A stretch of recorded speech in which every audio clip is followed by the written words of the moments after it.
Bir çox tələbə yalnız təhsil haqqını deyil, gündəlik xərclərini də qarşılaya bilmədiyi üçün dərs buraxmalı və son nəticədə ali təhsildən uzaqlaşmalı olur. Ekspertlər deyirlər ki, belə halların qarşısını almaq üçün tələbə kreditlərinin əhatə dairəsi genişləndirilməli, sosial vəziyyətə görə yox, ehtiyac əsaslı model tətbiq olunmalıdır. Universitetlər də daxili təxirə salma və ya hissə ödəniş modelləri yaratmalıdır. Burada əsas tələbə təhsil krediti fondunun üzərinə böyük məsuliyyət düşür.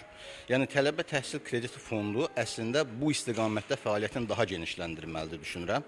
Yəni, burada təbii ki, müxtəlif istiqamətlərdə təhsil tələbə krediti fondu fəaliyyət göstərir. Misal üçün, sosial problemlə müraciət edən tələbələrin təqaüdünün ödənməsi, təhsil kreditinin ödənməsi və yaxud da ki, digər maddi imkansızlığı ucbatından təhsil tələbə krediti fonduna müraciət edənlərin böyük qisminə biz baxırıq ki, fond bunu qarşılayır. Lakin tələbələr təkcə maddi çətinlikdən dolayı ali təhsildən imtina eləmirlər. Sosioloqların sözlərinə görə digər problemlər də var. Dövlət dəstəyi ilə yanaşı cəmiyyət olaraq da tələbələrə dəstək mexanizmləri işlənib hazırlanmalıdır.